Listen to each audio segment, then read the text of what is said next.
यानंतर आपण जातोय अमरावतीमध्ये। प्रहारचे अध्यक्ष बच्चू कडू आंदोलनस्थळी दाखल झाले आहेत। शेतकऱ्यांच्या विविध मागण्यांसाठी बच्चू कडू आक्रमक झाले आहेत। अमरावतीच्या गाडगे महाराज समाधी मंदिरासमोरील मैदानावर बच्चू कडूंच्या वाडा आंदोलनाला आता सुरुवात होती आहे। गाडगेनगर ते विभागीय आयुक्त कार्यालयावरती हा मोर्चा धडकणार आहे। मोठ्या संख्येने इथं मोर्चेकरू आता उपस्थित होण्यास सुरुवात झाली आहे। मंत्री देवेंद्रजी फडणवीस साहेबांना पण स्पष्टीकरण कोणतं कर्ज माफ करणार, या वर्षातलं करणार, मागच्या वर्षातलं करणार का अर्ध करणार का पूर्ण करणार का सरसकट करणार हे काही देवेंद्रजी सांगत नाही।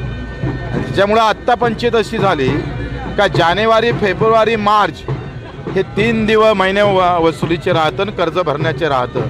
हे जर कर्ज भरलं नाही, आता लोक असं म्हणतात का कर्ज मागायला गेलं का, अरे ते देवेंद्रजीनं घोषणा केली ना, मग कसं काय कर्ज वसूल करताय तुम्ही? दोनों एकूण बँकवाले पण मेला आणि शेतकरी पण मरणार।